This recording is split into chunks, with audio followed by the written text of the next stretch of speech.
Kao i gotovo svaka žetva i ovog je ljeta podigla puno prašine. I to ne samo od rada kombajna. Ove godine uz standardni problem cijene na dnevnom redu kodeks o otkupu žitarica. U udruzi OPG-a Hrvatske život ne dvoje. Jesenas je donesen prekasno u vrijeme kada je većina seljaka već posijala pšenicu. Znači, kodeks je sačinjen planski na štetu obiteljskih poljoprivrednih gospodarstava i ovo je još jedna od velike pljačke obiteljskih poljoprivrednih gospodarstava koji se bave proizvodnjom žitarica.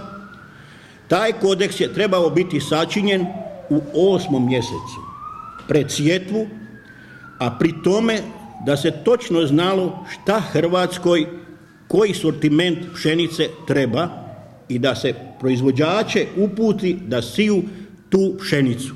Domaćin medijskog obraćanja udruge Život, općinski načelnik u Čepinu i sam poljoprivrednik i član udruge iznosi pak zanimljive informacije vezano upravo uz parametre koji se sada traže od proizvođača pšenice. Vezano uz proteine i glutene, da u Hrvatskoj ne postoji ovlaštena institucija koja baždari aparate za proteine i glutene.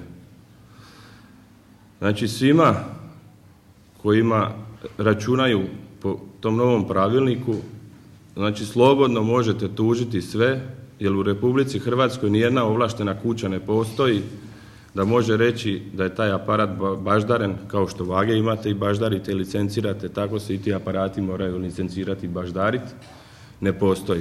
Jedan je to u nizu poremećaja na tržištu koje upozoravaju udruzi Život zapravo i ne postoji. Toga šalju ozbiljno upozorenje nadležnim institucijama. A ne poštuju se načela zajedničke poljoprivredne politike i to je veliki problem i zbog toga ćemo kao udruga sigurno intervenirati prema Europskoj uniji i zamoliti za određen savjet, za određenu pomoć. Mi znamo da Europska unija neće raditi reda kod nas.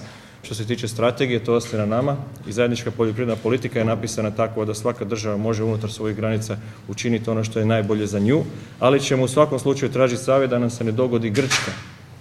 Ako ste nas pratili svih ovih, i mjeseci i godina, mi najavljujemo u biti situaciju u kojoj bi se moglo dogoditi nešto što se zove Grčka u Hrvatskoj, koliko god to netko nijekao. Ono što se u hrvatskom slučaju za razliku od grčkog ne događa su prosvjedi. Nerijetko su upravo prosvjedi seljaka bili učestala pojava uz žetvu. Zašto ih nema sada kada je situacija još gora, pitaju se udruzi i odgovaraju. Seljaci su se totalno predali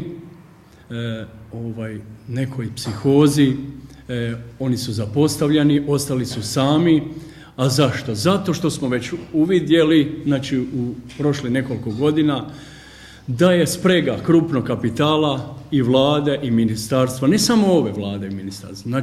U zadnjih 10 godina se radi jednostavno na tome da se svi ovi resursi, pogotovo poljoprivreda, da pređe u krupni kapital, pojedincima. O cijeni se tako nije previše govorilo jer, kako ističu u udruzi Život, seljaci su često prisiljeni pšenicom zatvarati dug i pristati na bilo kakvu ponudu otkupljivača. Stoga čim prije žele za stol s predstavnicima otkupljivača i sjemenarskih kuća kako bi se jasno dogovorili što trebaju sijati, ali onda će jasno tražiti i definiranje metode određivanja cijene.